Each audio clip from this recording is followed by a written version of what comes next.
menjinahi seorang anak, menjinahi seorang ibunya. Itu yang paling ringan. Maka dalam prinsip ekonomi Islam itu riba itu harus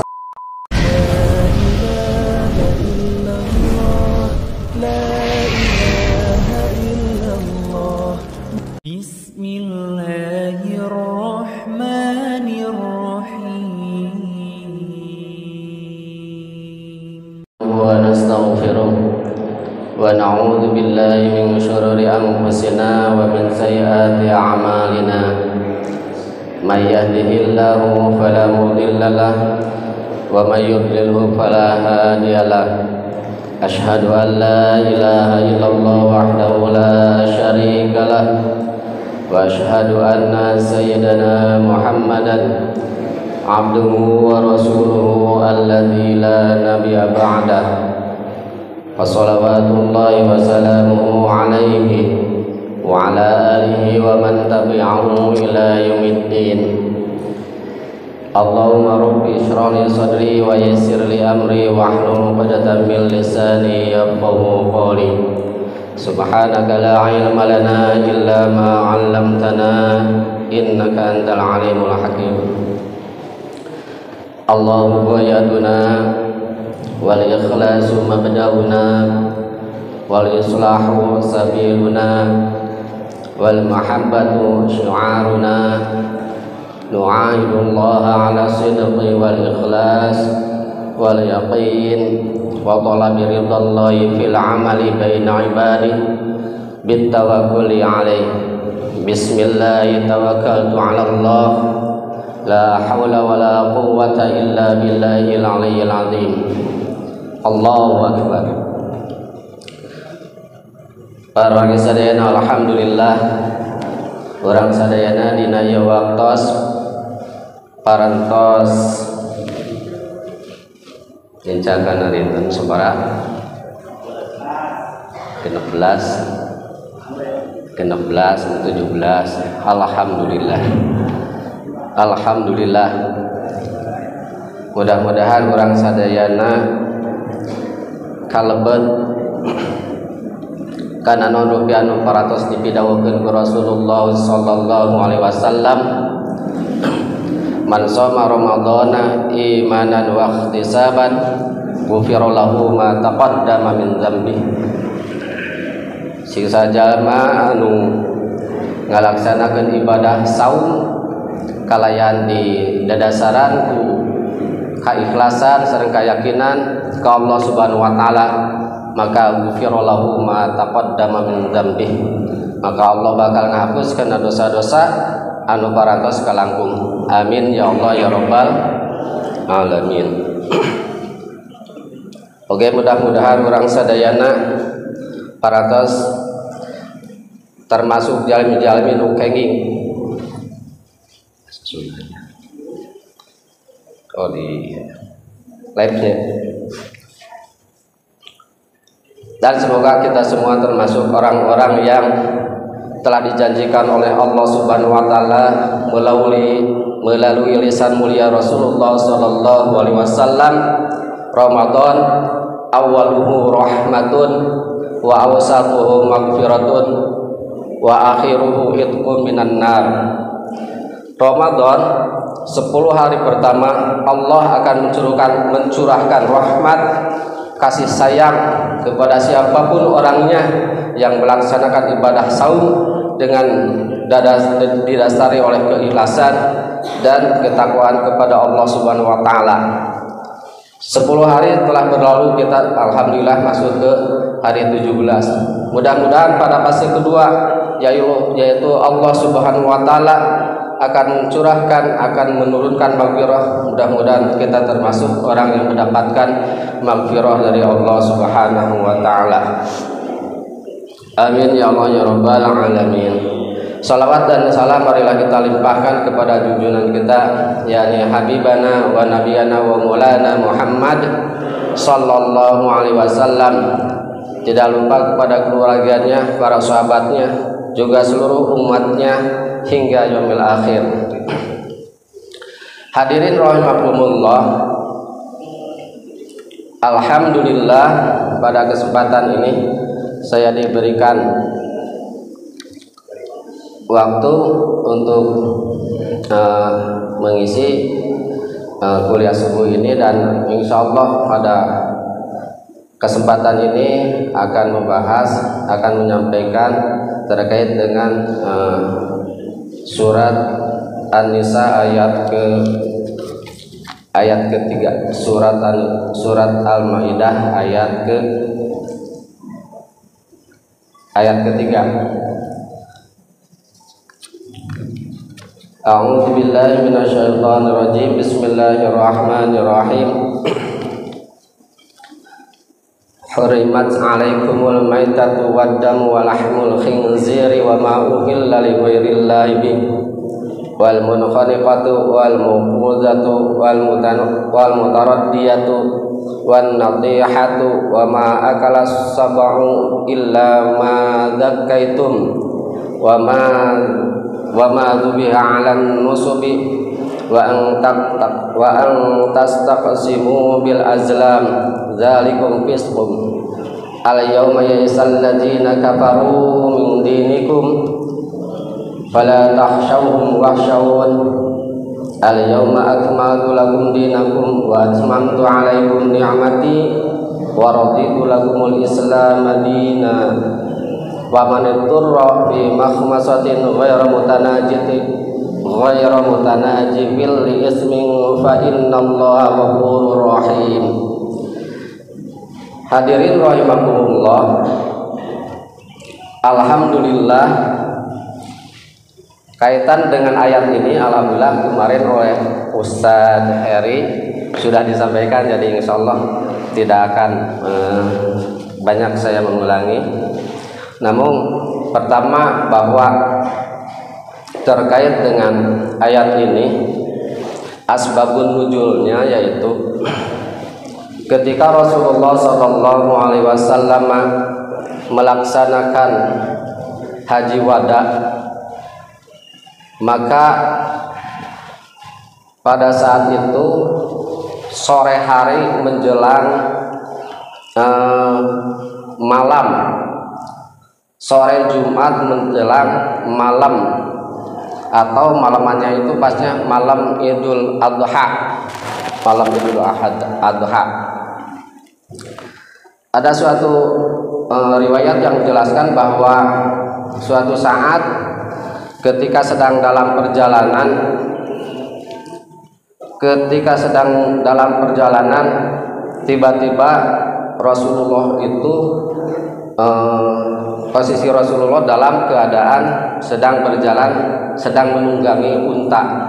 Tiba-tiba untanya itu kayak berat gitu, dan Rasulullah merunduk gitu. Saking beratnya, ketika saat itu turun ayat ini, dan setelah itu Rasulullah menyampaikan terkait dengan telah turunnya ayat ini. Hadirin rahimakumullah, dalam bagian ayat di sini ada kalimat al yauma akmaltu lakum dinakum wa atmamtu 'alaikum ni'mati wa raditu lakumul islam dinan. Ketika mendengar ayat ini, maka Sayyidina Abu Bakar As-Siddiq menangis.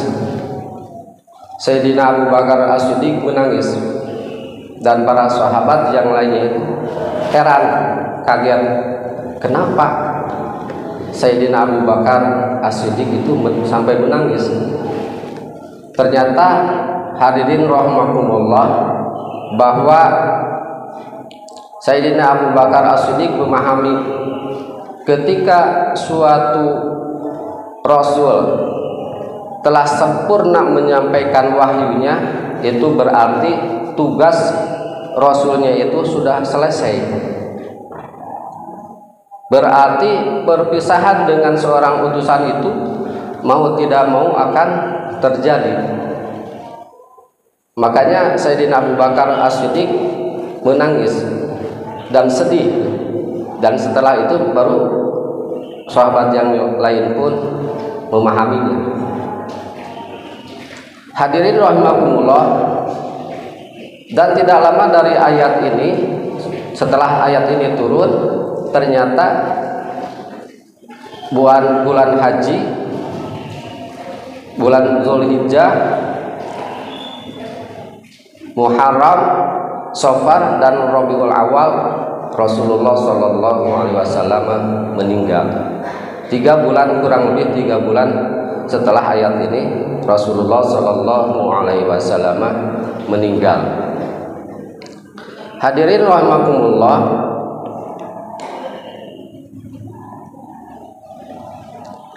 dalam ayat ini menjelaskan tentang bagaimana Allah Subhanahu wa taala mengatur kepada kaum muslimin terkait dengan makanan. A'udzubillahi minasyaitonir rajim. Bismillahirrahmanirrahim. Hurrimat 'alaikumul maitatu. Telah diharamkan kepada kalian al-maitatu, memakan bangkai, wadamu, dan darah, walahmul khinziri, dan babi, wa ma uhilla li ghairillahi bihi, dan setiap sembelihan hewan yang tidak mengatasnamakan Allah Subhanahu wa taala. Selanjutnya wal munkhaniqatu, terkait dengan hewan yang mati karena tercekik, wal mauquzatu, yang terpukul, yang mati karena terpukul atau dipukul, wal mutaraddiyatu, yang mati terjatuh. Mati terjatuh, kalau di sini mungkin agak kurang terpikirkan gitu ya. Tapi kalau kita melihat di Arab, Jazirah Arabia, pasti banyak terjadi gitu. Karena gunung-gunung di sana gunung batu gitu, curam, dan ada yang hewan yang suka naik ke gunung gitu. Seperti ada domba-domba yang suka naik sampai ke atas, dan kemungkinan kalau jatuh bisa mati. Nah, maka matinya karena jatuh itu akan menjadikan tidak halalnya gitu, karena matinya terjatuh. Kecuali jatuh dan sempat disembelih. Wa ma'akala sab'u illa ma dzakaitum. Selanjutnya, satu hewan yang mati oleh karena diterkam oleh hewan yang buas, kecuali sebelum meninggal, sebelum mati gitu ya, hewan tersebut sempat disembelih. Wa ma dzubiha 'alan nusubi, dan setiap sembelihan yang disembelih mengatasnamakan satu berhala. Karena dahulu itu di sekitar Ka'bah itu tidak kurang dari 360 berhala berjejer, dan setiap berhalanya itu ada namanya. Kalau menyembelih hewan atas nama salah satu berhala, maka itu akan menjadikan tidak halal. Wa antas taqsimu bil azlam, dan mengundi nasib dengan anak panah. Jadi kebiasaan orang-orang Arab gitu, kalau mereka mau melakukan sesuatu atau tidak melakukan sesuatu, biasanya mereka itu mengambil 3 anak panah gitu ya. Tidak mengambil 3 anak panah, lalu dalam ujung anak panah tersebut gitu, dimasukkan dalam suatu tempat, disimpan di bawah, terus nanti akan diangkat. Kalau misalkan mau bepergian misalkan, mereka itu akan dituliskan dalam ujung-ujung panahnya itu lakukan, tidak lakukan, tuh mengulang. Jadi kalau misalkan diambil salah satu panahnya, misalkan dia itu akan pergi ke suatu tempat, bingung, pergi jangan itu. Ternyata mereka itu kebiasaannya itu mengundi dengan anak panah itu, contohnya seperti itu. Jadi ambil anak panah satu, ternyata ada tulisan lakukan, maka perjalanannya itu akan dilakukan. Ketika tidak misalkan diambil jangan lakukan, maka mereka tidak melakukan. Apabila misalkan yang diangkat gitu, yang diambil itu mengulang, maka dia ulang lagi gitu si ininya, ngambil anak panahnya itu. Nah itu seperti itu. Selanjutnya, al-yauma ya'isal ladzina kafaru min dinikum. Pada hari ini orang-orang kafir telah putus asa dalam memurtadkan, mengalahkan orang-orang Islam. Antara taddu anhu, dalam memurtadkan, mengalahkan orang-orang muslim gitu maksudnya. Nah, dengan ayat ini bahwa Allah menjelaskan orang-orang kafir itu ternyata sudah putus asa, karena mereka kalaupun perang mereka selalu kalah dalam peperangan. Selanjutnya Allah menjelaskan fala tahsyauhum wahsyauni, dan kamu janganlah takut kepada mereka, wahsyauni, tapi takutlah kepada aku. Al-yauma akmaltu lakum dinakum, al-yauma, pada hari ini, akmaltu, telah kusempurnakan lakum, untuk kalian, dinakum, agama kalian, wa atmamtu alaikum ni'amati, dan telah aku sempurnakan untukmu nikmatku, wa raditu lakumul islama dinan, dan aku telah ridhoi untuk kamu sekalian Islam sebagai agama kalian. Hadirin rahimakumullah, dalam ayat ini Allah menjelaskan tentang aturan-aturan halal haramnya suatu makanan. Selanjutnya dalam ayat ini Allah menegaskan bahwa jangan pernah takut kepada musuh, tapi takutlah kepada Allah. Selanjutnya Allah menegaskan bahwa sesungguhnya orang-orang kafir itu mereka telah putus asa karena mereka tidak mengalahkan umat Islam. Selanjutnya poin dalam ayat ini bahwa Allah menegaskan bahwa Islam itu agama yang diridhoi oleh Allah Subhanahu wa taala. Islam itu telah sempurna dalam segala halnya, dalam aturan-aturan, baik aturan yang terkait dengan masalah pribadi ataupun masalah-masalah yang besar. Makanya Allah dalam Al-Quran dalam ayat yang lain menjelaskan, a'udzubillahi minasyaitonir rajim, wa nazzalna 'alaikal kitaba tibyanan likulli syai'.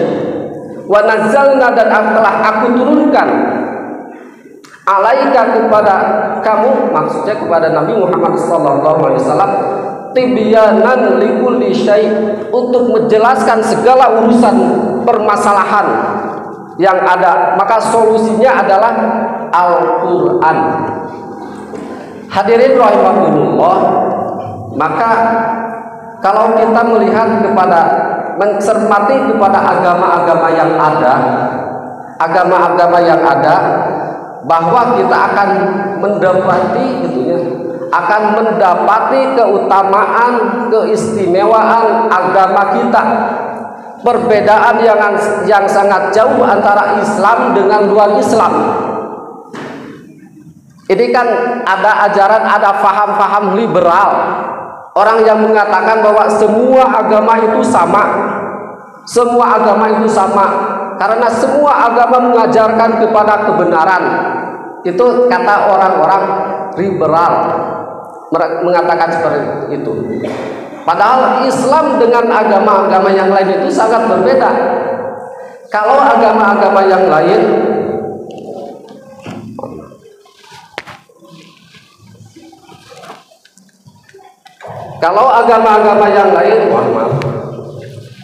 agama yang lain misalkan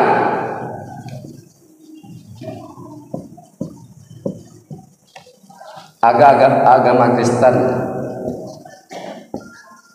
Hindu, Buddha, apalagi singkong, Yahweh, apalagi Terus di sini Islam. Coba kalau mereka hanya meyakini terkait dengan agama itu adalah sesuatu yang suci, yang mereka menganggap bahwa mereka itu hanya punya aturan terkait dengan peribadahan.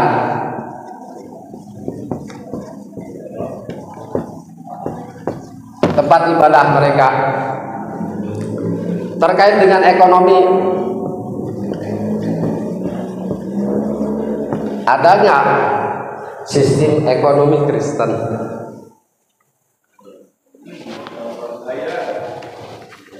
Nggak ada kan?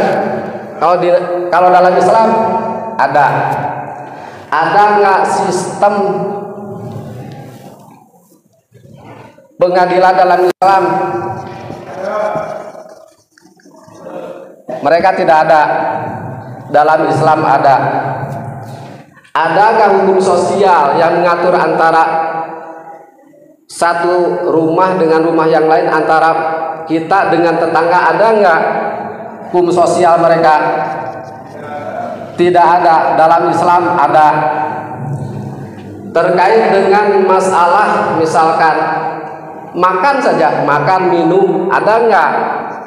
Makan minum, ada nggak aturan mereka? Tidak ada. Kalau kita ada.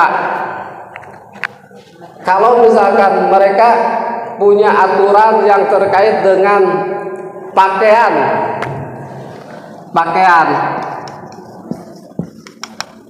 ada nggak mereka? Tidak ada. Kalau dalam Islam ada. Ini dalam berapa poin saja mereka tidak punya. Yang mengatur urusan mereka itu hanya mengurus bagaimana ibadah menurut keyakinan mereka. Terkait dengan masalah ekonomi, terkait dengan masalah bisnis, mereka itu tidak ada aturan halal dan haram. Yang penting prinsip mereka itu mengikuti kepada sistem ekonomi kapitalis.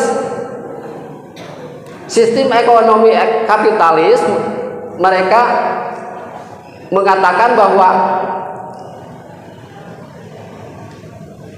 sedikit apapun modal yang dikeluarkan itu harus menghasilkan laba keuntungan yang sebesar-besarnya dengan cara apapun. Itu prinsip dasar dalam sistem ekonomi kapitalis. Kalau dalam Islam kan bahwa ada halal haram, ada yang namanya riba. Dalam aturan Islam tidak boleh kita meminjam uang kepada bank konvensional, nggak boleh. Bank ribawi nggak boleh. Kamu ke bank kamu ke pinjol, nggak boleh. Kalau mereka tidak punya prinsip, agama mereka itu pasti menganut kepada prinsip ekonomi kapitalis. Kalau dalam Islam jelas ekonomi, tidak boleh ada riba, karena riba itu termasuk dosa besar. Orang yang memakan harta riba itu sama dengan, paling ringannya itu sama dengan orang yang menjinahi seorang anak, menjinahi seorang ibunya. Itu yang paling ringan. Maka dalam prinsip ekonomi Islam itu riba itu harus dihilangkan. Tidak boleh dalam sistem riba, dalam sistem Islam itu. Bahkan dalam negara Islam itu, negara yang menganut kepada sistem ekonomi, sistem negara Islam yang pasti menganut sistem ekonomi Islam. Maka dalam negara Islam itu tidak boleh ada unsur riba. Tidak seperti sekarang. Ayeuna utang Indonesia sabar ribu, hampir 8.000 triliun. Tukang usaha akan bayar. Menjelas mah pajak naik, harga-harga naik, tuli bayar bayaran itu, bayar listrik, bayar pam, itu teh memberikan kontribusi keuntungan dan bisa jadi itu untuk membayar utang gitu. Dan ujung-ujungnya itu kepada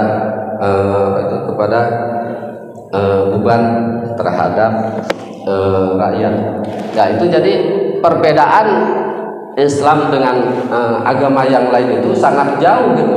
Maka aneh gitu ya, ketika ada orang yang mengatakan bahwa semua agama itu adalah sama, dan kita memahami bahwa sebagai umat Islam kita harus meyakini bahwa inna dina indallahil Islam, bahwa sesungguhnya agama yang diridhoi oleh Allah Subhanahu wa taala itu hanya Islam, bukan yang lain. Karena dalam ayat yang lain Allah menjelaskan innalladzina kafaru min ahlil kitabi wal musyrikina fi nari jahannam ulaika hum syarrul bariyah. Jadi sesungguhnya orang-orang kafir dan musyrik, baik musyrik ahli kitab ataupun yang lainnya, fi nari jahannam, maka tempat kembali mereka itu adalah jahannam, dan tempat itulah sejelek-jelek tempat kembali, dan mereka termasuk orang-orang yang jelek gitu, karena mereka dikembalikan kepada tempat yang jelek. Hadirin rahimakumullah, alhamdulillah kita ini ditakdirkan oleh Allah Subhanahu wa taala sebagai orang yang beriman. Ini harus disyukuri, karena tidak semua, bahkan dahulu orang telah menyaksikan Rasulullah, pernah didakwahi oleh Rasulullah SAW, tapi mereka tidak masuk Islam. Makanya kita harus bersyukur, harus menjadi kenikmatan Islam itu harus dirasakan oleh kita dan harus disyukuri. Dan kita berada dalam agama Islam, agama yang sangat sempurna, karena Rasulullah SAW membawa Al-Quran ini dengan penuh kesempurnaan dan telah dipraktekkan oleh Rasulullah dan para sahabat, juga para ulama rasyidin yang lainnya dalam mengaplikasikan kesempurnaan Islam, sehingga Islam itu kelihatan Islam itu ya'lu wa la yu'la alaih, tinggi dan tidak ada yang menandingi ketinggian dari Islam, karena pada saat itu Islam dilaksanakan secara utuh. Hadirin rahimakumullah, selanjutnya kenapa pada saat ini umat Islam yang telah dijanjikan oleh Allah Subhanahu wa taala tidak kelihatan keagungannya, itu tidak kelihatan, padahal mayoritas umat Islam ini adalah mayoritas dari penduduk negeri ini adalah umat Islam. Kenapa? Karena pada saat ini wabil khusus di negeri ini tidak menjalankan syariat Islam, sehingga yang terjadi adalah banyaknya kriminalitas dan pelaku-pelaku maksiat yang dilaksanakan oleh mayoritas di negeri ini.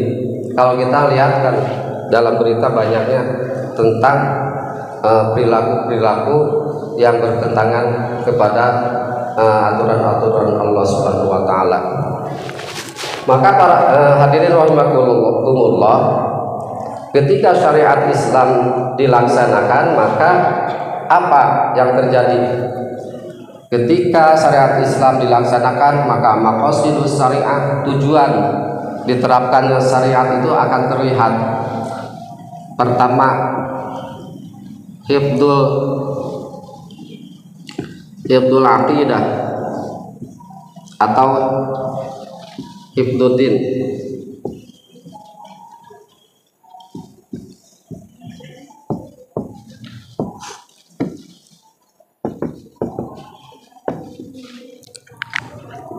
ketika suatu negara, suatu wilayah melaksanakan syariat Islam, maka akan terlihat terhadap pemeliharaan akidah.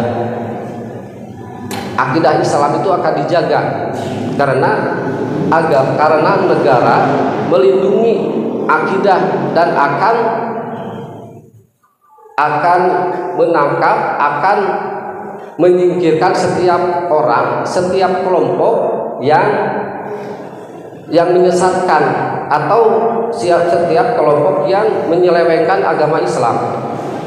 Kalau sekarang coba lihat, banyak aliran-aliran yang mengatasnamakan Islam tapi sesungguhnya mereka itu melecehkan Islam, dan itu dihukumnya sangat ringan, bahkan tidak dihukum andai tidak ada pengaduan dari masyarakat. Kenapa demikian? Karena sebagaimana ketahui bahwa sistem negara kita itu adalah sistem demokrasi, di mana dalam sistem demokrasi itu berbicara itu, mengungkapkan pemahaman, mengungkapkan pendapat itu sangat dijaga oleh pemerintah, oleh negara, kecuali ada pihak-pihak tertentu yang merasa dirugikan, maka orang tersebut yang melakukan tindakan tersebut maka akan dihukumi. Seperti misalkan kasus-kasus kenapa dulu Al-Zaitun dibiarkan gitu ya. Karena emang sistem sekarang seperti ini. Kenapa misalkan ada kelompok-kelompok, kemarin ada kelompok kelompok yang sudah kalah si pesulap Perak, Gus Samsudi, kelompok baru sahabat menipunya sudah sudah diketahui kebohongannya gitu ya, maka bikin kelompok yang lain gitu ya, yang membebaskan pasangan mereka.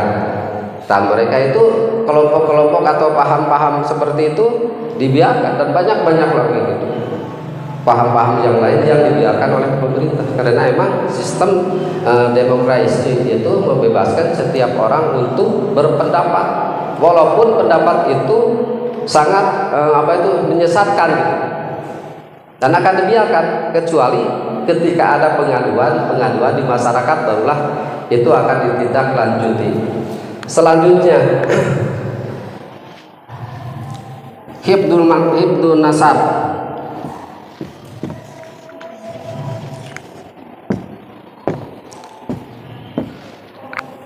Ketika suatu negara, suatu tempat melaksanakan syariat Islam, maka akan terjadi hifdzun nasab, akan menjaga keturunan, bahwa seseorang lahir itu harus jelas gitu. Harus jelas dihasilkan dari sesuatu yang halal. Artinya bahwa dalam sistem Islam, dalam syariat Islam itu jelas bahwa perzinahan itu sesuatu yang diharamkan. Bahkan pelakunya itu harus dirajam. Bahkan kalau pelakunya itu muhson gitu ya, orang yang telah pernah menikah gitu, maka hukumannya itu sampai meninggal. Nah, dalam Islam itu akan dipelihara nasab itu, jangan sampai ada perzinahan, pergaulan bebas bakal tidak ada. Kalau sekarang kan lihat tempat-tempat di mana tempat-tempat berkumpulnya perilaku yang bisa dilakukan sebebas-bebasnya banyak kan sekarang, banyak.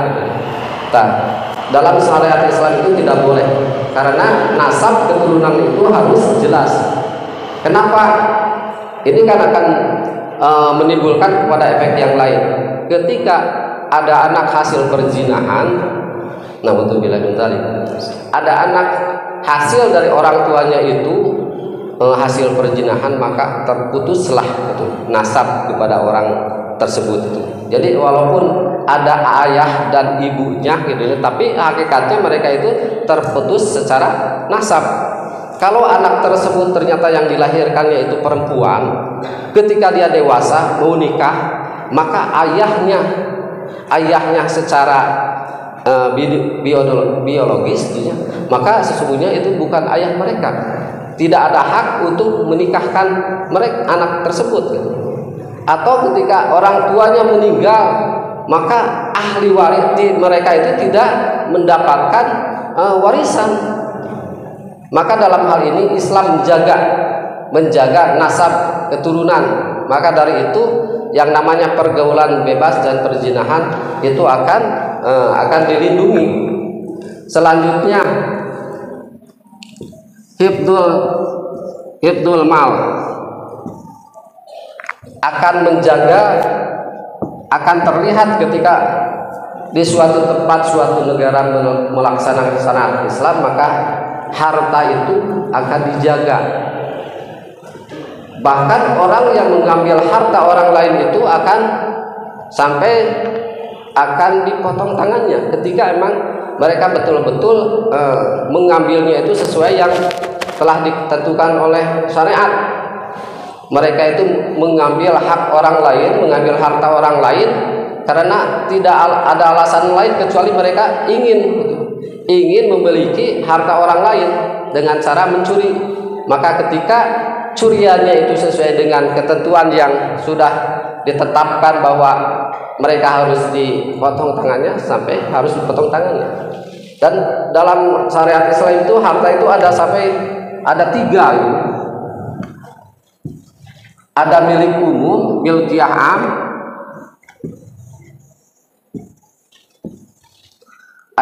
ada yang milkiyah daulah, ada yang afrodi, individu. Yang individu misalkan seseorang punya mobil dengan hasil yang telah dimilikinya dan halal, maka itu milik mereka, jangan pernah ada orang yang mengambilnya. Harta yang terkait dengan kepemilikan negara seperti misalkan adanya terminal, adanya bandara dan lain-lain itu termasuk milkiyah daulah yang negara yang memiliki dan kepentingannya untuk umum. Ada juga yang terkait dengan milkiyah am.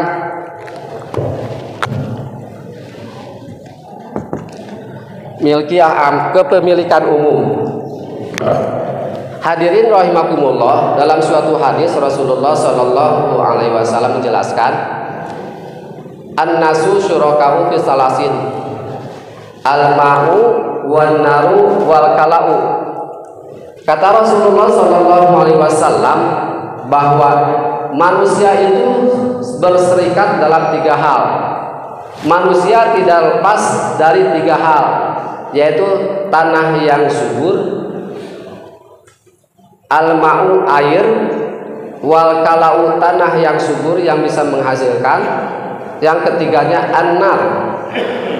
An-nar itu api, atau bisa dikategorikan atau dimasukkan api itu setiap perkara, setiap sesuatu yang akan menghasilkan panas atau api, listrik dan gas. Kata Rasulullah Shallallahu alaihi wasallam, an-nasu syuraka'u fi salasin, al-ma'u wal kala'u wan nar wa tamanuhu haramu. Dan memperdagangkannya, memberikan harga kepada 3 hal tersebut, maka haram. Jadi ketika suatu negara melaksanakan aturan-aturan Islam, maka yang namanya air, yang namanya gas, termasuk yang namanya listrik itu adalah sesuatu yang gratis. Enak nggak? Enak. Sekali lagi, kalau air gratis, listrik gratis, gas gratis, bensin gratis, enak enggak? Enak. Tapi kunaon banyak yang tidak mau syariat Islam gitu. Bodoh katanya. Aku ngerasa berat bayar listrik, bayar listrik, atau beli bensin teh, tapi dihukuman ke syariat Islam. Padahal syariat Islam teh, ya Allah, sesuatu, masya Allah, sesuatu ada diturunkan ku Allah dan nanti syariat Islam itu adil sesuai dengan fitrah keinginan manusia. Karena syariat Islam itu diturunkan oleh Allah Subhanahu wa taala, zat yang maha adil. Maka aturan-aturan Allah itu ketika dilaksanakan akan memberikan keadilan, kenyamanan, dan ketentraman. Karena syariat Islam sesuai dengan kebutuhan manusia. Coba kamari saya mengguring kemarin saya telat bayar ledeng, Masya Allah 2 bulan sampai hampir 500.000. Ya Allah, luka kunaon tah ngabengkak.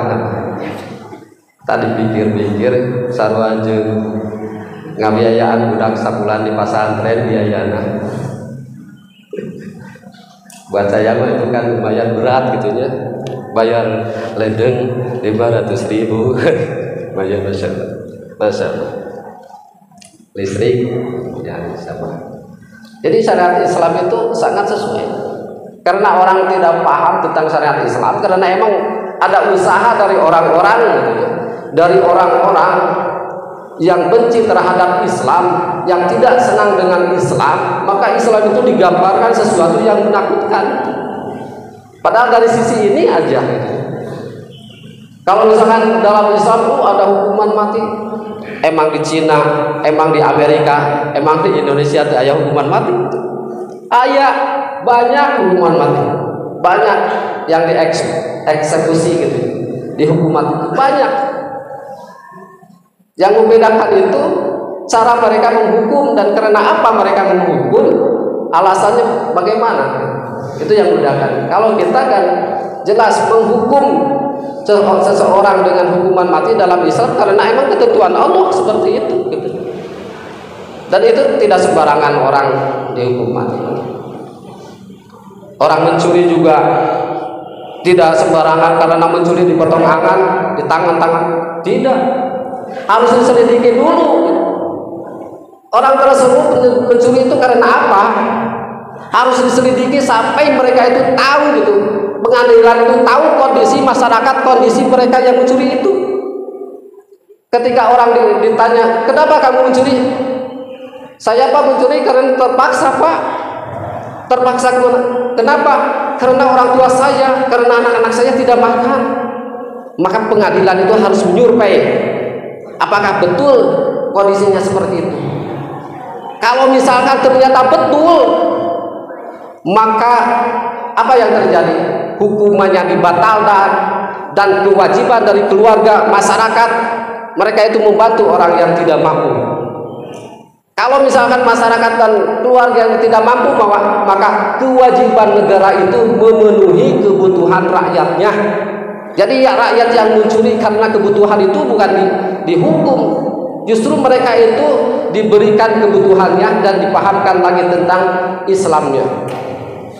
Tapi kalau mereka yang mencuri, kalau di sini banyak sok liur gitu, ningali eta koruptor anu maraling duit gitu nya, eta teh pan koruptor teh maling gitu nya, maling harta negara, maling harta rakyat.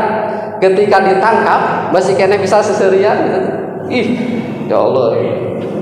Dan ternyata di penjara itu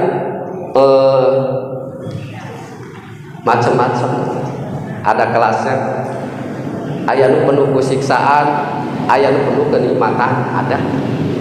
Kemarin beberapa sebelum puasa saya berkumpul dengan teman-teman dan kebetulan ada teman saya yang baru keluar dari penjara.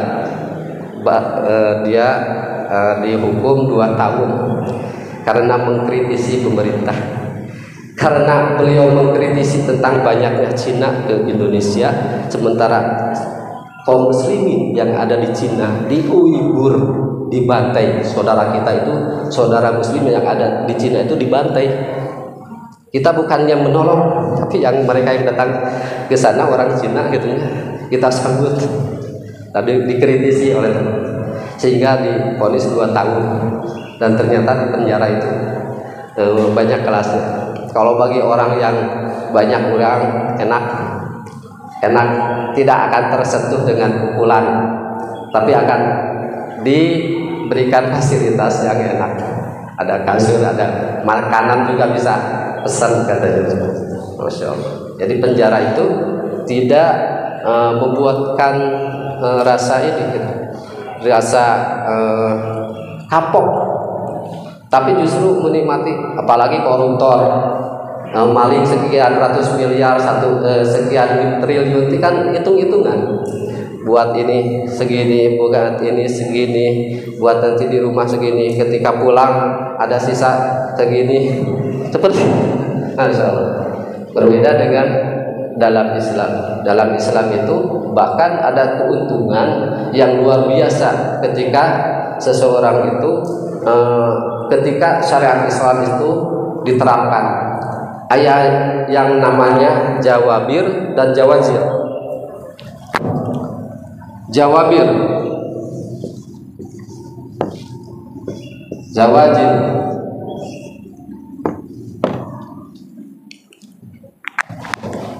Dalam syariat Islam itu ada jawabir dan jawazir.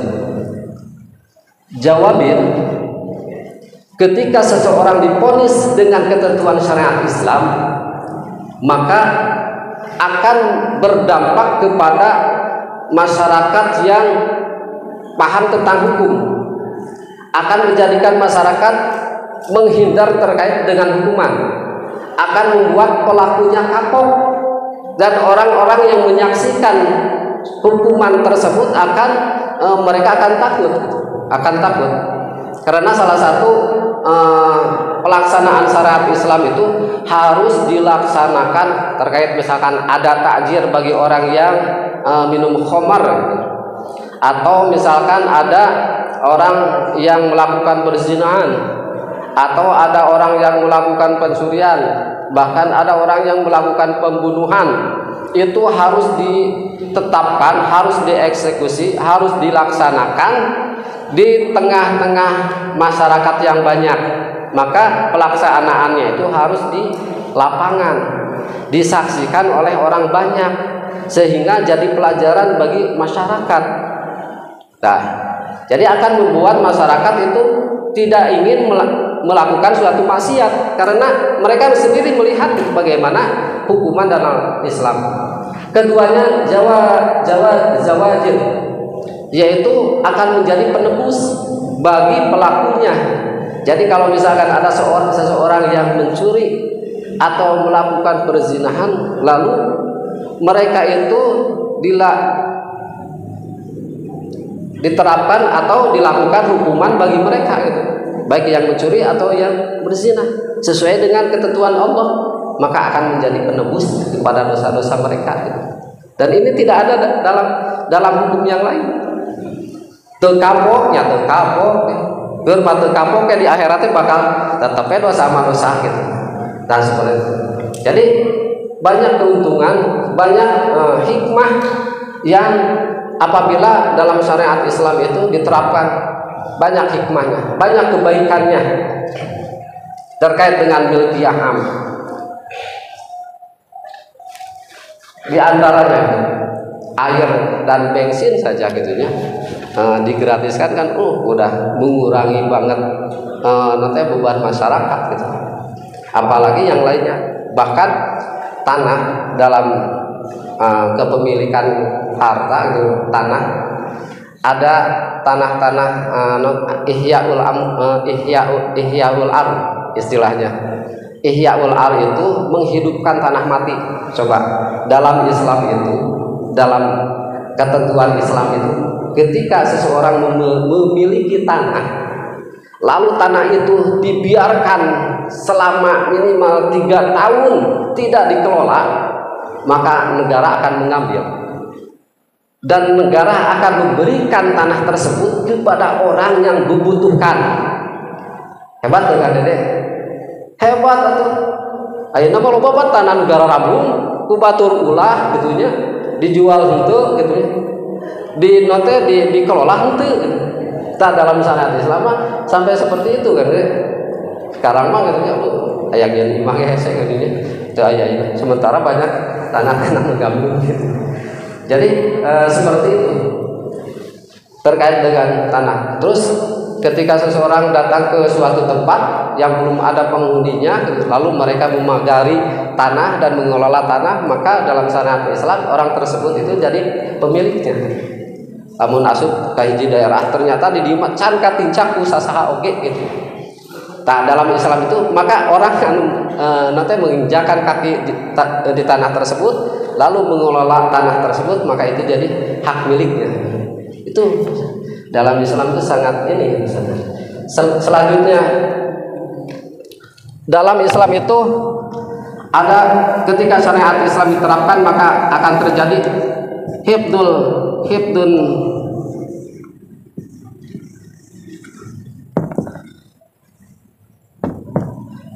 akan dipeliharanya nyawa atau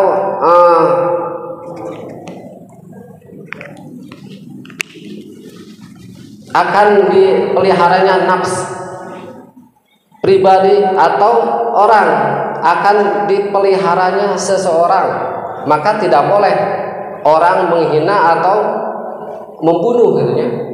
Membunuh seseorang itu sesuatu yang sangat dijaga gitu kan. Dalam Islam itu sangat dijaga terkait dengan menghilangkan nyawa. Hadirin rahimakumullah, kalau kita lihat berita ya Allah, saudara kita di Palestina sudah hampir 32.000 yang meninggal akibat dari kekejaman Zionis Yahudi. Itu sampai 32.000, menembus angka 32.000 umat Islam yang ada di Palestina dibantai. Tidak ada satu negara pun, negara Islam, yang memberikan pertolongan secara militer. Kalau pertolongan secara sosial, bantuan-bantuan yang membutuhkan makanan itu banyak, tapi menolong, menjaga mereka, memelihara nyawa mereka dari kejahatan orang-orang Yahudi Zionis Israel, tidak ada yang mampu, tidak ada yang berani. Padahal kata Rasulullah SAW, la zawalud dunya ahwanun indallah min qat'ir rajulil muslim. Nyawa seorang muslim, nyawa umat Islam, nyawa seorang muslim yang terbunuh karena dibunuh dengan cara yang tidak hak, maka kata Allah, hilangnya dunia itu lebih ringan. Kata Allah Subhanahu wa taala, hilangnya dunia itu lebih ringan di sisi Allah dibandingkan dengan terbunuhnya, hilangnya nyawa umat Islam yang tanpa hak. Itu satu nyawa. Sekarang bayangkan bagaimana Allah pasti murka. Allah pasti murka melihat umat Islam setiap hari dibantai, dibunuhi oleh orang-orang Zionis. Ya Allah, semoga Allah memberikan keselamatan dan kesabaran kepada mereka. Amin. Dan semoga Allah Subhanahu wa taala memberikan kepemimpinan yang akan melindungi kita, melindungi mereka. Karena pada saat ini tidak ada satupun kepala negara, tidak ada satupun sistem pemerintahan yang ada di dunia ini yang bisa menjaga umat Islam. Itu menunjukkan bahwa sebetulnya umat Islam dengan kasus tragedi Palestina itu harus menjadikan pemahaman, kesadaran kepada mereka bahwa memang bukan saja wajib adanya pemimpin umat Islam yang akan penjaga umat Islam, tapi ini merupakan kebutuhan yang sangat mendesak. Dalam hal apa? Dalam hal menjaga nyawa umat Islam. Faktanya sekarang siapapun kepala negaranya, mau presiden, mau raja, di dunia ini tidak ada yang mengerahkan tentaranya, padahal tentara umat Islam, tentara negeri-negeri Islam itu modern, banyak itu mereka itu, pasukan elitnya itu banyak, persenjataannya itu banyak, canggih, tapi mereka tidak mau membela saudara seimannya di Palestina. Itu menunjukkan bahwa sistem yang ada, pemerintahan yang ada itu bukan Islam. Maka dalam Islam itu sangat jelas bahwa kepemimpinan dalam Islam itu yang akan menjaga dan melaksanakan syariat Islam. Itulah khilafah, itulah pemimpin umat Islam, itulah imam umat Islam, pemimpin umat Islam.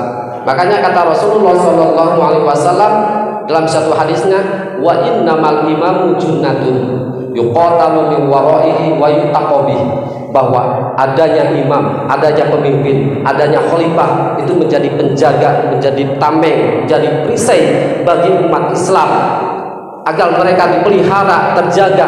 Itulah tugas khalifah.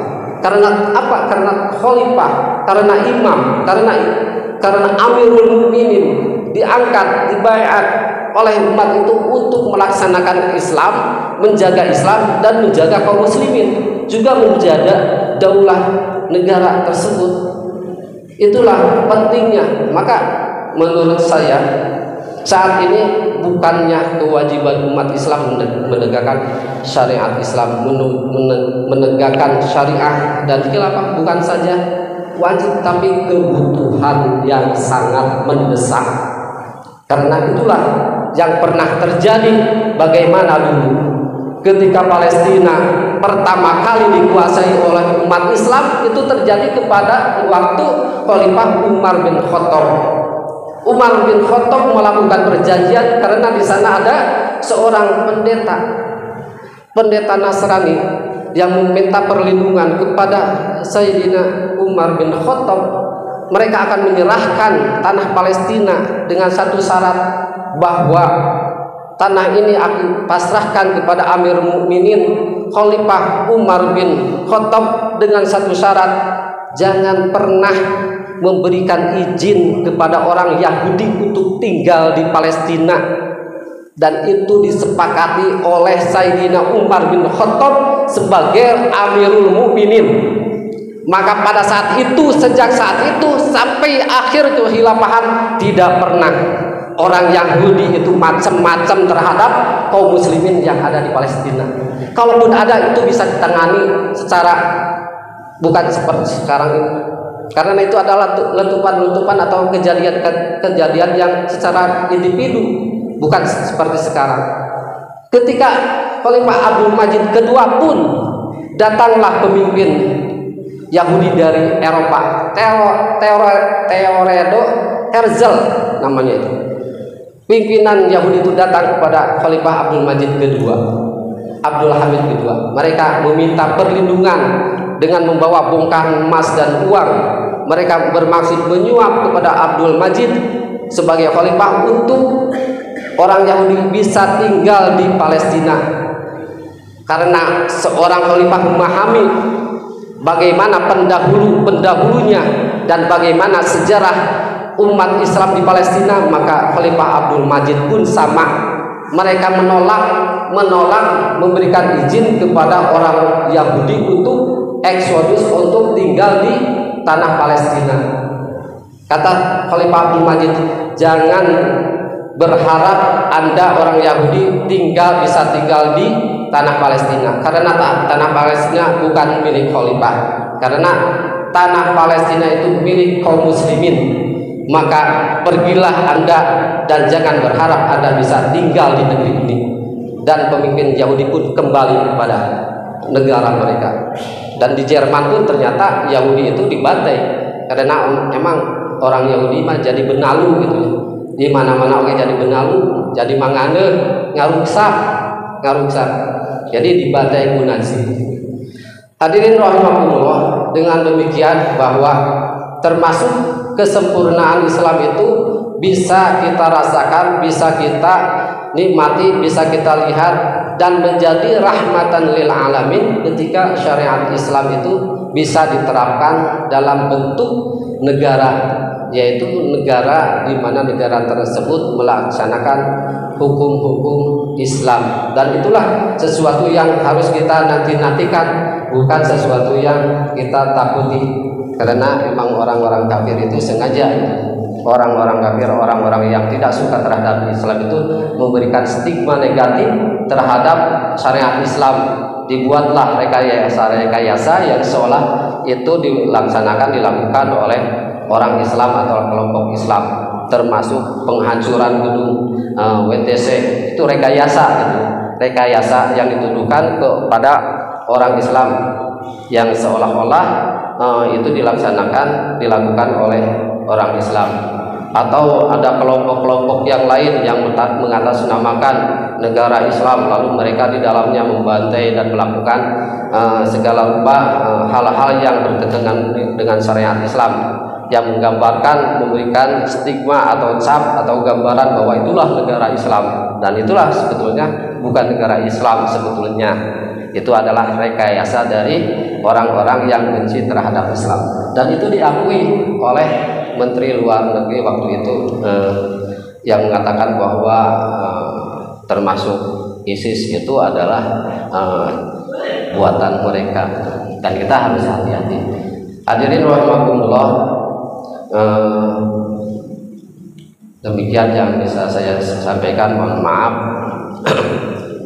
Dan kita harus rindu terhadap syariat Islam, karena syariat Islam ada syariat yang telah ditentukan, telah diturunkan oleh Allah Subhanahu wa taala, yang akan menimbulkan keberkahan juga keadilan. Karena syariat Islam diturunkan oleh Allah Subhanahu wa taala, zat yang maha adil, sesuai dengan janjinya, walau anna ahlal qura amanu wattaqau lafatahna alaihim barakatim minas samai wal ardh. Seandainya suatu negara, suatu wilayah melaksanakan syariat Islam, maka Allah akan membukakan pintu-pintu keberkahan, akan menurunkan keberkahan dari langit, akan membukakan keberkahan dari bumi. Itulah syariat Islam, dan kita harus meyakini ayat tersebut dan meyakini tentang kebenaran ayat-ayat Allah atau hukum-hukum Allah, dan kita harus merindukan tentang hal itu. Kalaulah kita tidak sempat merasakan kenikmatan hidup diatur oleh Islam, kita berharap mungkin anak kita dan cucu kita hidup di dalam naungan syariat Islam, naungan di mana pemimpin melaksanakan syariat Islam, sehingga keberkahan di negeri ini bisa dirasakan oleh seluruh manusia, baik oleh muslim maupun non muslim. Demikian yang saya bisa sampaikan. Mohon maaf atas segala kebodohan dan kesalahan. Akhirul kalam. Wassalamualaikum warahmatullahi wabarakatuh.